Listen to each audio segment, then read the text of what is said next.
श्री विष्णु अष्टोत्तर शतनाम स्तोत्रम्। नमाम्यहं हृषीकेशं केशवं मधुसूदनं सूदनं सर्वदैत्यानां नारायणं नामयं जयन्तं विजयं कृष्णम् अनन्तं वामनं तथा विष्णुं विश्वेश्वरं पुण्यं विश्वात्मानं सुरार्चितम् अनघं त्वघहर्तारं नारसिंहं श्रियः प्रियं श्रीपतिं श्रीधरं श्रीदं श्रीनिवासं महोदयं श्रीरामं माधवं मोक्ष क्षमारूपं जनार्दनं सर्वज्ञं सर्ववेत्तारं सर्वेशं सर्वदायकं हरिं मुरारिं गोविन्दं पद्मनाभं प्रजापतिम् आनन्दज्ञानसम्पन्नं ज्ञानदं ज्ञानदायकम् अच्युतं सबलं चन्द्र वक्त्रं व्याप्तपरावरं योगेश्वरं जगद्योनिं ब्रह्मरूपं महेश्वरं मुकुन्दं चापि वैकुण्ठम् एकरूपं कविं ध्रुवं वासुदेवं महादेवं ब्रह्मण्यं ब्राह्मणप्रियं गोप्रियं गोहितं यज्ञं यज्ञाङ्गं यज्ञवर्धनं यज्ञस्यापि च भोक्तारं वेदवेदाङ्गपारगं वेदज्ञं वेदरूपं तं विद्यावासं सुरेश्वरं प्रत्यक्षं च महाहंसं शङ्खपाणिं पुरातनं पुष्करं पुष्कराक्षं च वराहं धरणीधरं प्रद्युम्नं कामपालं च व्यासध्यातं महेश्वरं सर्वसौख्यं महासौख्यं साङ्ख्यं च पुरुषोत्तमं योगरूपं महाज्ञानं योगीशमजितप्रियम् असुरारिं लोकनाथं पद्महस्तं गदाधरं गुहावासं सर्ववासं पुण्यवासं महाजनं वृन्दानाथं बृहत्कायं पावनं पापनाशनं गोपीनाथं गोपसखं गोपालं च गणाश्रयं परात्मानं पराधीशं कपिलं कार्यमानुषं नमामि निखिलं नित्यं मनोवाक्कायकर्मभिः नाम्नां सतेनापि तु पुण्यकर्ता यः स्तौति विष्णुं मनसा स्थिरेण स याति लोकं मधुसूदनस्य विहाय दोषानिह पुण्यभूतः नाम्नां सतं महापुण्यं सर्वपातकशोधनम् अनन्यमनसा ध्यायेत् जपेध्यानसमन्वितः नित्यमेव नरः पुण्यं गङ्गास्नानफलं लभेत् तस्मात्तु सुस्थिरो भूत्वा समाहितमना जपेत् नमाम्यहं हृषीकेशं केशवं मधुसूदनं सूदनं सर्वदैत्यानां नारायणं नामयं जयन्तं विजयं कृष्णम् अनन्तं वामनं तथा विष्णुं विश्वेश्वरं पुण्यं विश्वात्मानं सुरार्चितम् अनघं त्वघहर्तारं नारसिंहं श्रियः प्रियं श्रीपतिं श्रीधरं श्रीदं श्रीनिवासं महोदयं श्रीरामं माधवं मोक्ष क्षमारूपं जनार्दनं सर्वज्ञं सर्ववेत्तारं सर्वेशं सर्वदायकं हरिं मुरारिं गोविन्दं पद्मनाभं प्रजापतिम् आनन्दज्ञानसम्पन्नं ज्ञानदं ज्ञानदायकम् अच्युतं सबलं चन्द्र वक्त्रं व्याप्तपरावरं योगेश्वरं जगद्योनिं ब्रह्मरूपं महेश्वरं मुकुन्दं चापि वैकुण्ठम् एकरूपं कविं ध्रुवं वासुदेवं महादेवं ब्रह्मण्यं ब्राह्मणप्रियं गोप्रियं गोहितं यज्ञं यज्ञाङ्गं यज्ञवर्धनं यज्ञस्यापि च भोक्तारं वेदवेदाङ्गपारगं वेदज्ञं वेदरूपं तं विद्यावासं सुरेश्वरं प्रत्यक्षं च महाहंसं शङ्खपाणिं पुरातनं पुष्करं पुष्कराक्षं च वराहं धरणीधरं प्रद्युम्नं कामपालं च व्यासध्यातं महेश्वरं सर्वसौख्यं महासौख्यं साङ्ख्यं च पुरुषोत्तमं योगरूपं महाज्ञानं योगीशमजितप्रियम् असुरारिं लोकनाथं पद्महस्तं गदाधरं गुहावासं सर्ववासं पुण्यवासं महाजनं वृन्दानाथं बृहत्कायं पावनं पापनाशनं गोपीनाथं गोपसखं गोपालं च गणाश्रयं परात्मानं पराधीशं कपिलं कार्यमानुषं नमामि निखिलं नित्यं मनोवाक्कायकर्मभिः नाम्नां सतेनापि तु पुण्यकर्ता यः स्तौति विष्णुं मनसा स्थिरेण स याति लोकं मधुसूदनस्य विहाय दोषानिह पुण्यभूतः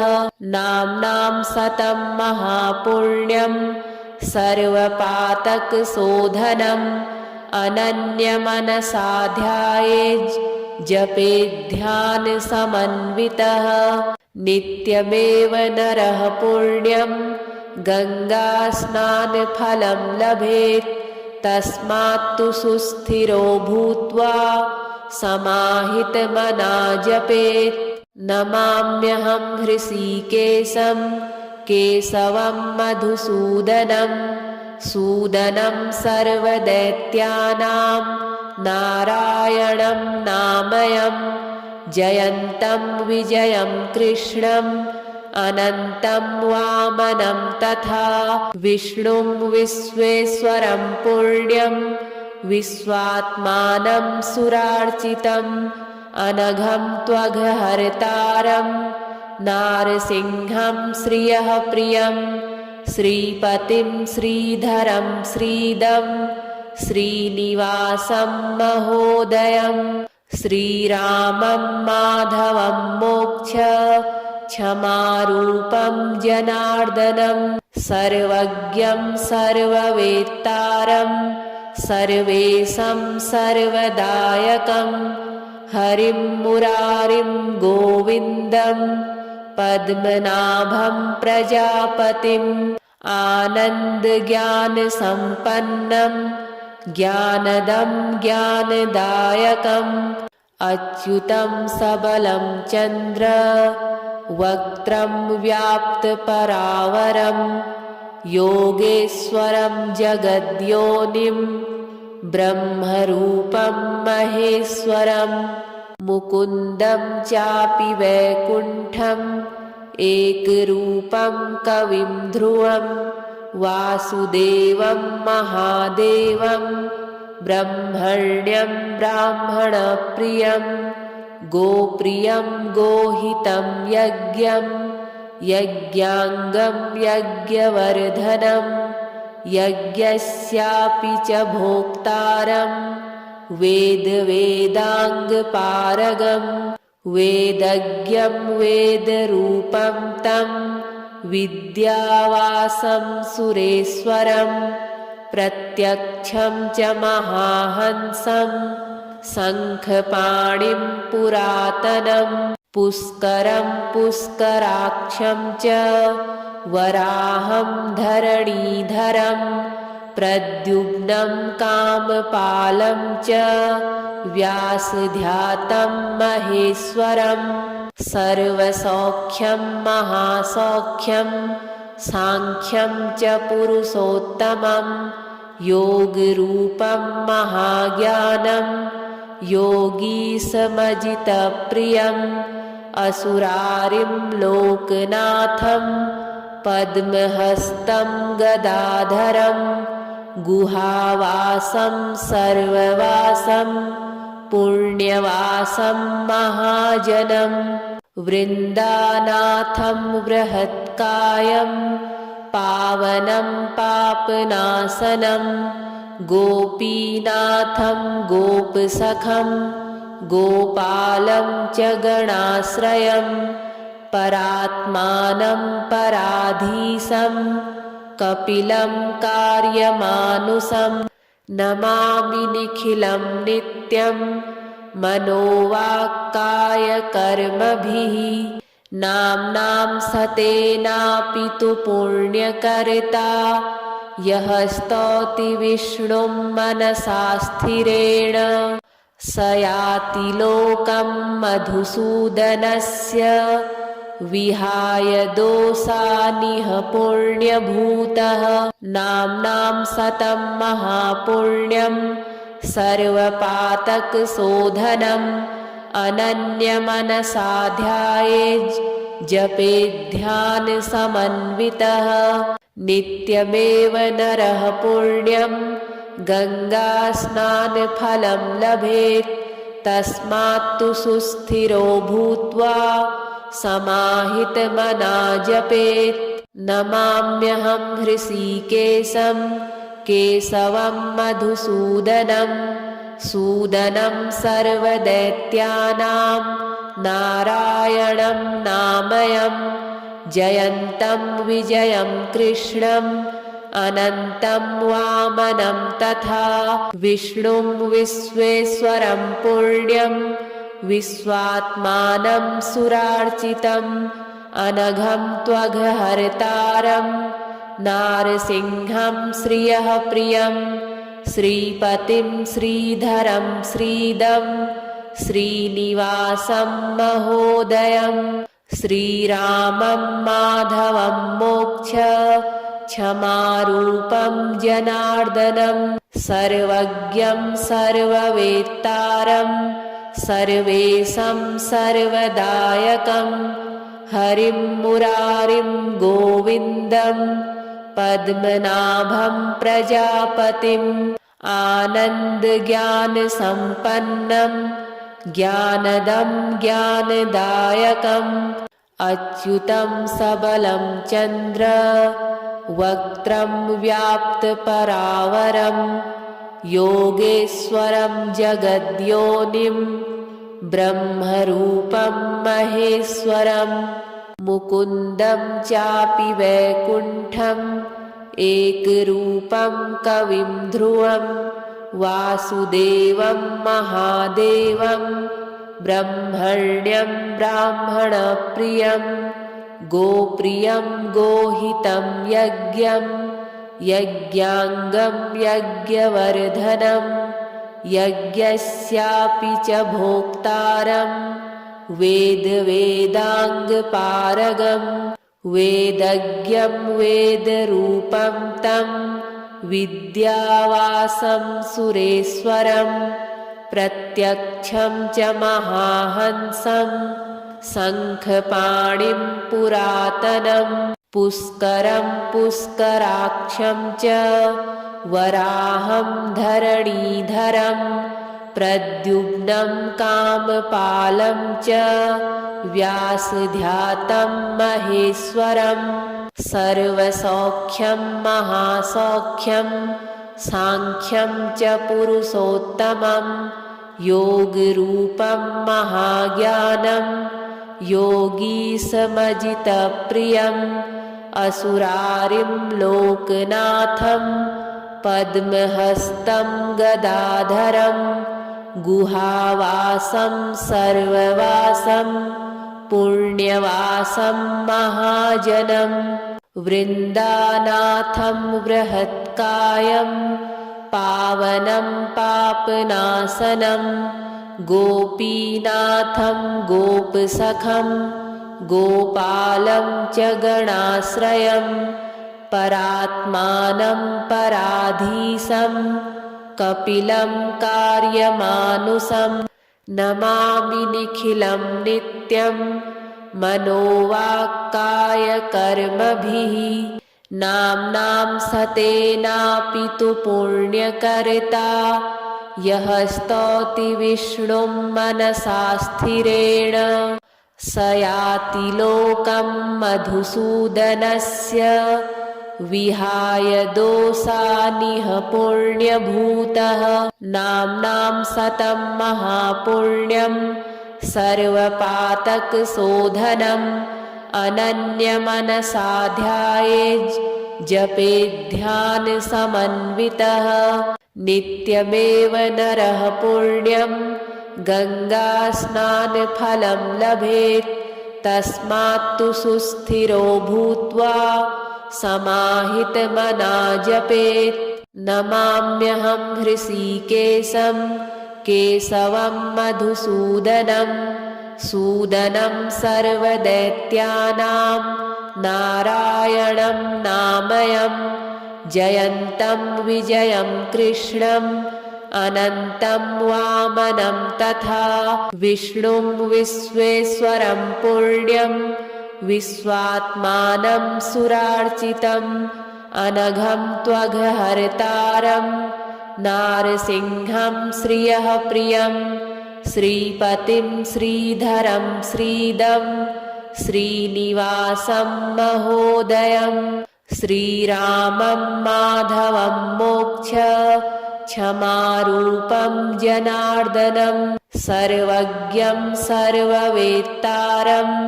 सर्वेशं सर्वदायकं हरिं मुरारिं गोविन्दं पद्मनाभं प्रजापतिम् आनन्दज्ञानसम्पन्नं ज्ञानदं ज्ञानदायकम् अच्युतं सबलं चन्द्र वक्त्रं व्याप्तपरावरं योगेश्वरं जगद्योनिं ब्रह्मरूपं महेश्वरं मुकुन्दं चापि वैकुण्ठम् एकरूपं कविं ध्रुवं वासुदेवं महादेवं ब्रह्मण्यं ब्राह्मणप्रियं गोप्रियं गोहितं यज्ञं यज्ञाङ्गं यज्ञवर्धनं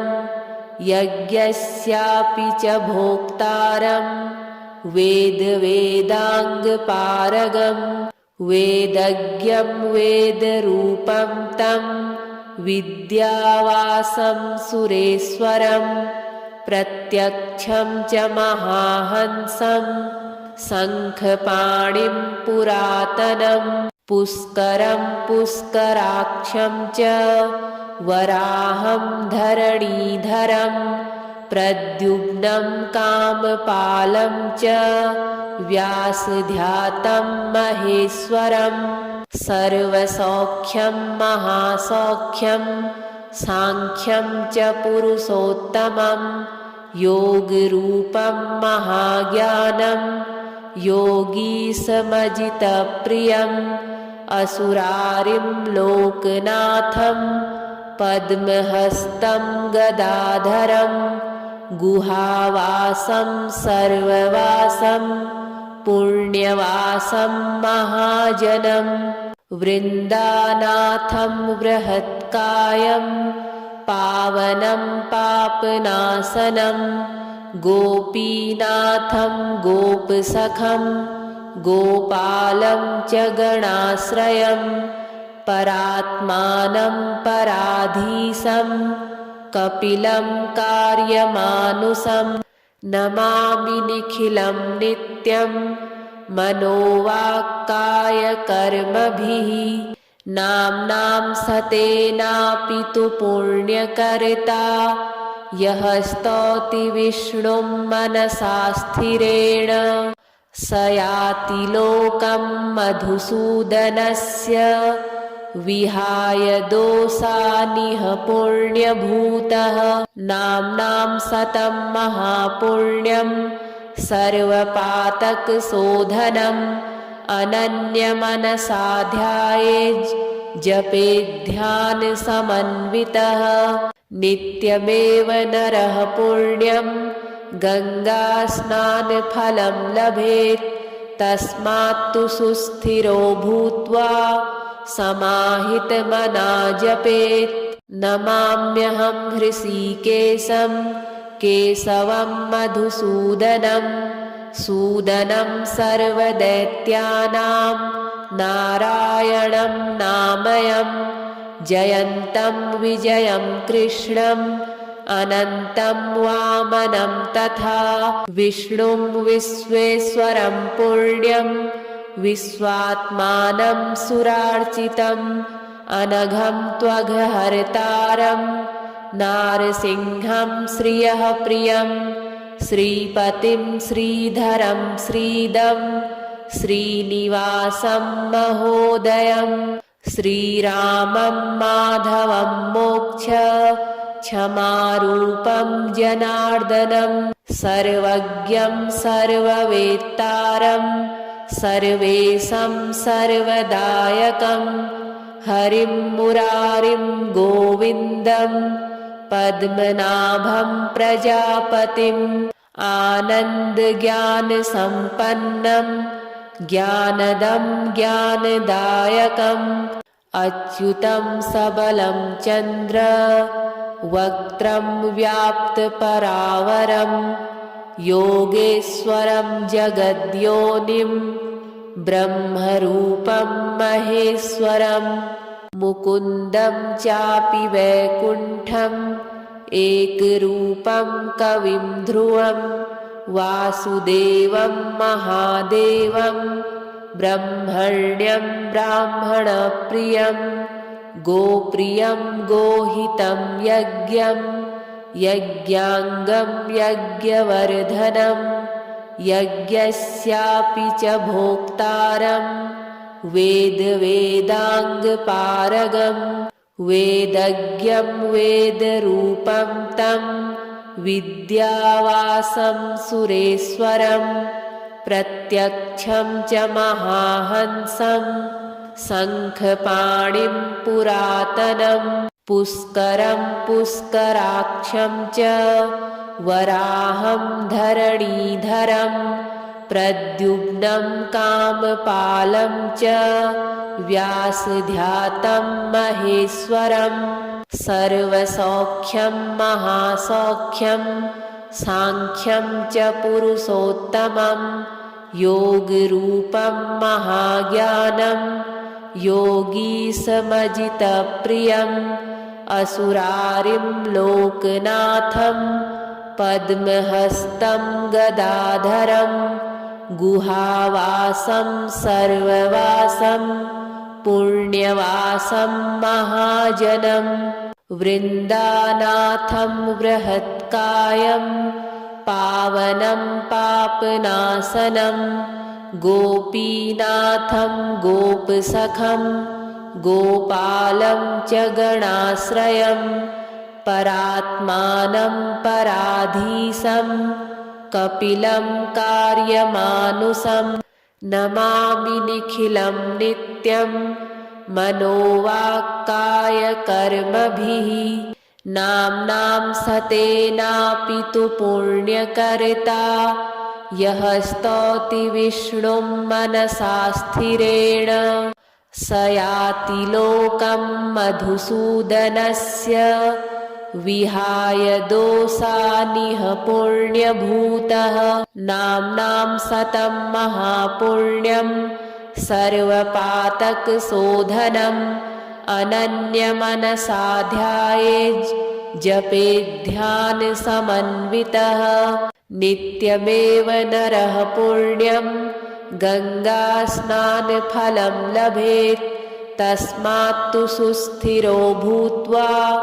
समाहितमना जपेत् नमाम्यहं हृषीकेशं केशवं मधुसूदनं सूदनं सर्वदैत्यानां नारायणं नामयं जयन्तं विजयं कृष्णम् अनन्तं वामनं तथा विष्णुं विश्वेश्वरं पुण्यं विश्वात्मानं सुरार्चितम् अनघं त्वघहर्तारं नारसिंहं श्रियः प्रियं श्रीपतिं श्रीधरं श्रीदं श्रीनिवासं महोदयं श्रीरामं माधवं मोक्ष क्षमारूपं जनार्दनं सर्वज्ञं सर्ववेत्तारं सर्वेशं सर्वदायकं हरिं मुरारिं गोविन्दं पद्मनाभं प्रजापतिम् आनन्दज्ञानसम्पन्नं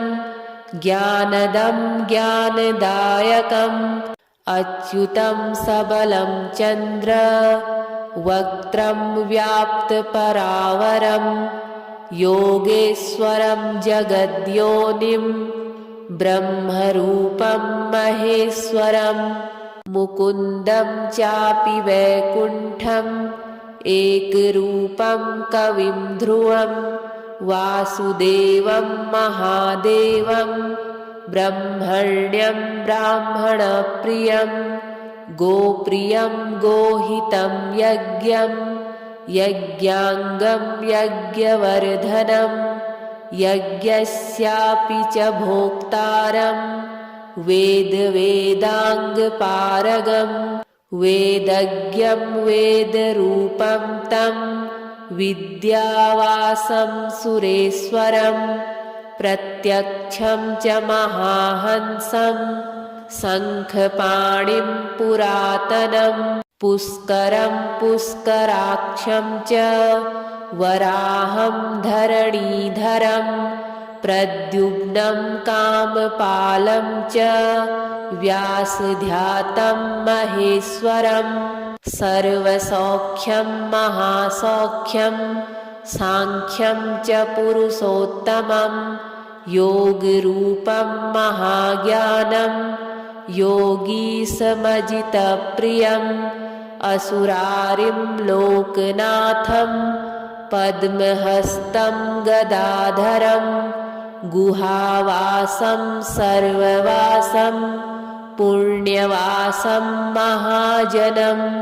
वृन्दानाथं बृहत्कायं पावनं पापनाशनं गोपीनाथं गोपसखं गोपालं च गणाश्रयं परात्मानं पराधीशं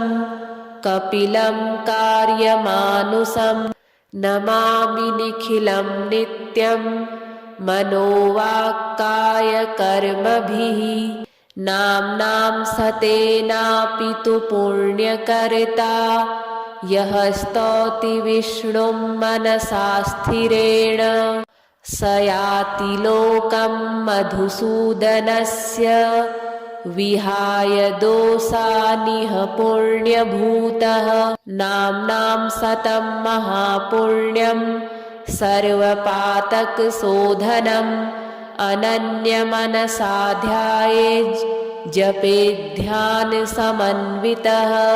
नित्यमेव नरः पुण्यं गङ्गास्नानफलं लभेत् तस्मात्तु सुस्थिरो भूत्वा समाहितमना जपेत् नमाम्यहं हृषीकेशं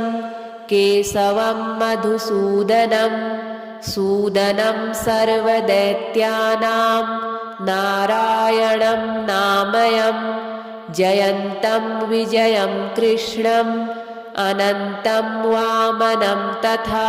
विष्णुं विश्वेश्वरं पुण्यं विश्वात्मानं सुरार्चितम् अनघं त्वघहर्तारं नारसिंहं श्रियः प्रियं श्रीपतिं श्रीधरं श्रीदं श्रीनिवासं महोदयं श्रीरामं माधवं मोक्ष क्षमारूपं जनार्दनं सर्वज्ञं सर्ववेत्तारं सर्वेशं सर्वदायकं हरिं मुरारिं गोविन्दं पद्मनाभं प्रजापतिम् आनन्दज्ञानसम्पन्नं ज्ञानदं ज्ञानदायकम् अच्युतं सबलं चन्द्र वक्त्रं व्याप्तपरावरं योगेश्वरं जगद्योनिं ब्रह्मरूपं महेश्वरं मुकुन्दं चापि वैकुण्ठम्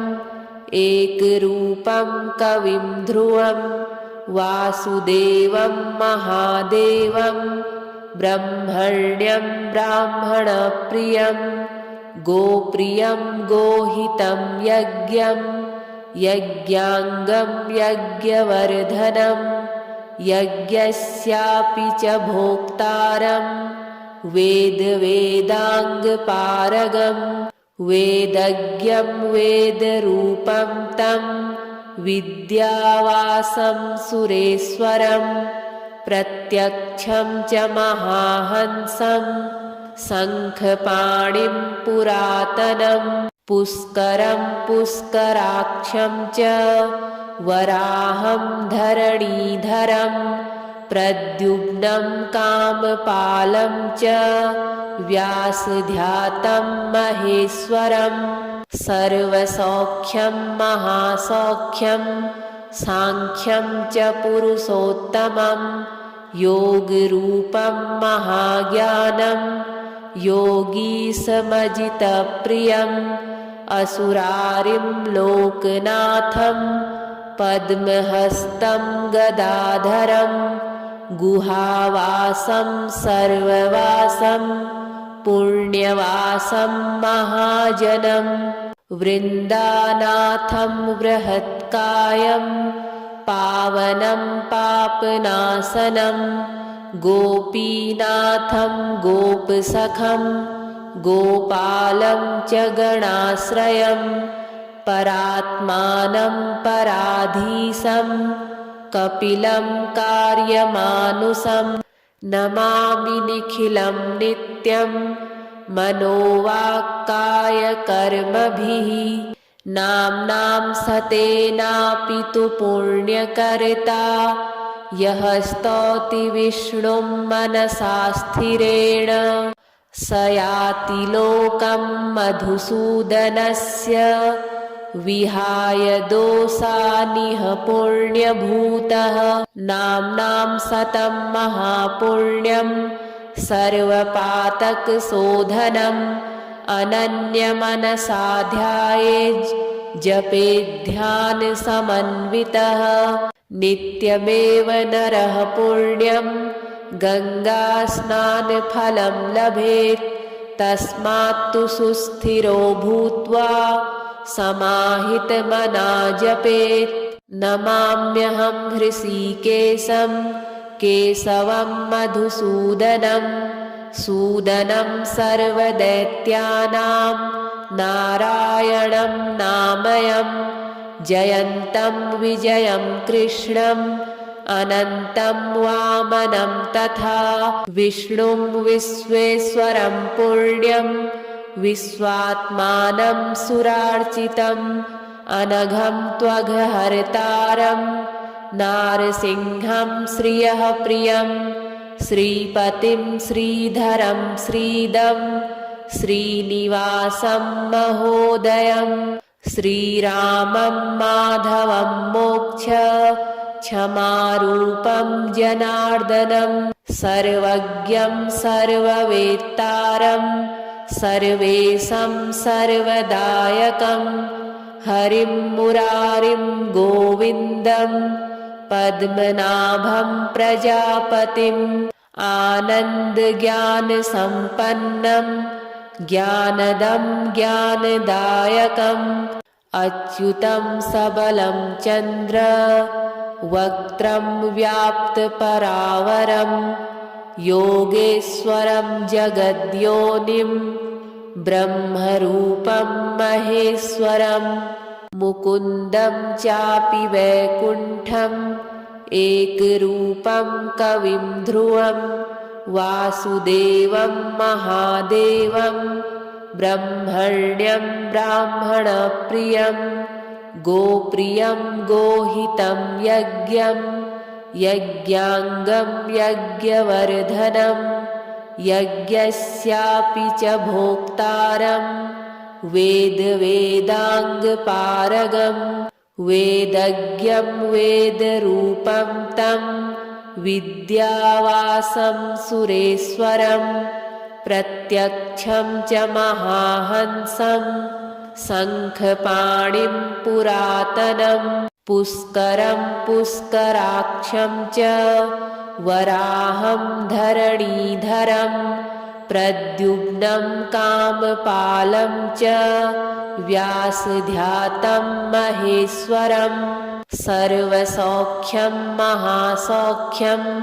साङ्ख्यं च पुरुषोत्तमं योगरूपं महाज्ञानं योगीशमजितप्रियम् असुरारिं लोकनाथं पद्महस्तं गदाधरं गुहावासं सर्ववासं पुण्यवासं महाजनं वृन्दानाथं बृहत्कायं पावनं पापनाशनं गोपीनाथं गोपसखं गोपालं च गणाश्रयं परात्मानं पराधीशं कपिलं कार्यमानुषं नमामि निखिलं नित्यं मनोवाक्कायकर्मभिः नाम्नां सतेनापि तु पुण्यकर्ता यः स्तौति विष्णुं मनसा स्थिरेण स याति लोकं मधुसूदनस्य विहाय दोषानिह पुण्यभूतः नाम्नां सतं महापुण्यं सर्वपातकशोधनम् अनन्यमनसा ध्यायेत् जपेध्यानसमन्वितः नित्यमेव नरः पुण्यं गङ्गास्नानफलं लभेत् तस्मात्तु सुस्थिरो भूत्वा समाहितमना जपेत् नमाम्यहं हृषीकेशं केशवं मधुसूदनं सूदनं सर्वदैत्यानां नारायणं नामयं जयन्तं विजयं कृष्णम् अनन्तं वामनं तथा विष्णुं विश्वेश्वरं पुण्यं विश्वात्मानं सुरार्चितम् अनघं त्वघहर्तारं नारसिंहं श्रियः प्रियं श्रीपतिं श्रीधरं श्रीदं श्रीनिवासं महोदयं श्रीरामं माधवं मोक्ष क्षमारूपं जनार्दनं सर्वज्ञं सर्ववेत्तारं सर्वेशं सर्वदायकं हरिं मुरारिं गोविन्दं पद्मनाभं प्रजापतिम् आनन्दज्ञानसम्पन्नं ज्ञानदं ज्ञानदायकम् अच्युतं सबलं चन्द्र वक्त्रं व्याप्तपरावरं योगेश्वरं जगद्योनिं ब्रह्मरूपं महेश्वरं मुकुन्दं चापि वैकुण्ठम् एकरूपं कविं ध्रुवं वासुदेवं महादेवं ब्रह्मण्यं ब्राह्मणप्रियं गोप्रियं गोहितं यज्ञं यज्ञाङ्गं यज्ञवर्धनं यज्ञस्यापि च भोक्तारं वेदवेदाङ्गपारगं वेदज्ञं वेदरूपं तं विद्यावासं सुरेश्वरं प्रत्यक्षं च महाहंसं शङ्खपाणिं पुरातनं पुष्करं पुष्कराक्षं च वराहं धरणीधरं प्रद्युम्नं कामपालं च व्यासध्यातं महेश्वरं सर्वसौख्यं महासौख्यं साङ्ख्यं च पुरुषोत्तमं योगरूपं महाज्ञानं योगीशमजितप्रियम् असुरारिं लोकनाथं पद्महस्तं गदाधरं गुहावासं सर्ववासं पुण्यवासं महाजनं वृन्दानाथं बृहत्कायं पावनं पापनाशनं गोपीनाथं गोपसखं गोपालं च गणाश्रयं परात्मानं पराधीशं कपिलं कार्यमानुषं नमामि निखिलं नित्यं मनोवाक्कायकर्मभिः नाम्नां सतेनापि तु पुण्यकर्ता यः स्तौति विष्णुं मनसा स्थिरेण स याति लोकं मधुसूदनस्य विहाय दोषानिह पुण्यभूतः नाम्नां सतं महापुण्यं सर्वपातकशोधनम् अनन्यमनसा ध्यायेत् जपेध्यानसमन्वितः नित्यमेव नरः पुण्यं गङ्गास्नानफलं लभेत् तस्मात्तु सुस्थिरो भूत्वा समाहितमना जपेत् नमाम्यहं हृषीकेशं केशवं मधुसूदनं सूदनं सर्वदैत्यानां नारायणं नामयं जयन्तं विजयं कृष्णं अनन्तं वामनं तथा विष्णुं विश्वेश्वरं पुण्यं विश्वात्मानं सुरार्चितं अनघं त्वघहर्तारं नारसिंहं श्रियः प्रियं श्रीपतिं श्रीधरं श्रीदं श्रीनिवासं महोदयं श्रीरामं माधवं मोक्ष क्षमारूपं जनार्दनं सर्वज्ञं सर्ववेत्तारं सर्वेशं सर्वदायकं हरिं मुरारिं गोविन्दं पद्मनाभं प्रजापतिम् आनन्दज्ञानसम्पन्नं ज्ञानदं ज्ञानदायकम् अच्युतं सबलं चन्द्र वक्त्रं व्याप्तपरावरं योगेश्वरं जगद्योनिं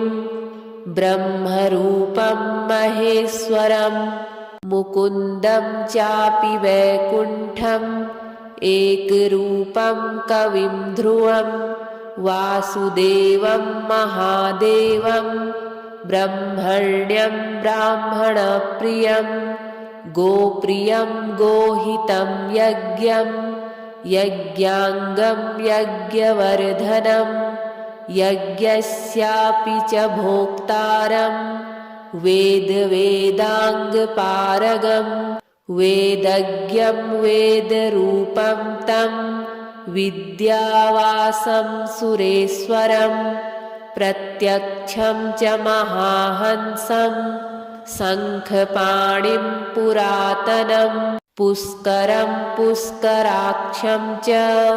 वराहं धरणीधरं प्रद्युम्नं कामपालं च व्यासध्यातं महेश्वरं सर्वसौख्यं महासौख्यं साङ्ख्यं च पुरुषोत्तमं योगरूपं महाज्ञानं योगीशमजितप्रियम् असुरारिं लोकनाथं पद्महस्तं गदाधरं गुहावासं सर्ववासं पुण्यवासं महाजनं वृन्दानाथं बृहत्कायं पावनं पापनाशनं गोपीनाथं गोपसखं गोपालं च गणाश्रयं परात्मानं पराधीशं कपिलं कार्यमानुषं नमामि निखिलं नित्यं मनोवाक्कायकर्मभिः नाम्नां सतेनापि तु पुण्यकर्ता यः स्तौति विष्णुं मनसा स्थिरेण स याति लोकं मधुसूदनस्य विहाय दोषानिह पुण्यभूतः नाम्नां सतं महापुण्यं सर्वपातकशोधनम् अनन्यमनसा ध्यायेत् जपेध्यानसमन्वितः नित्यमेव नरः पुण्यं गङ्गास्नानफलं लभेत् तस्मात्तु सुस्थिरो भूत्वा समाहितमना जपेत्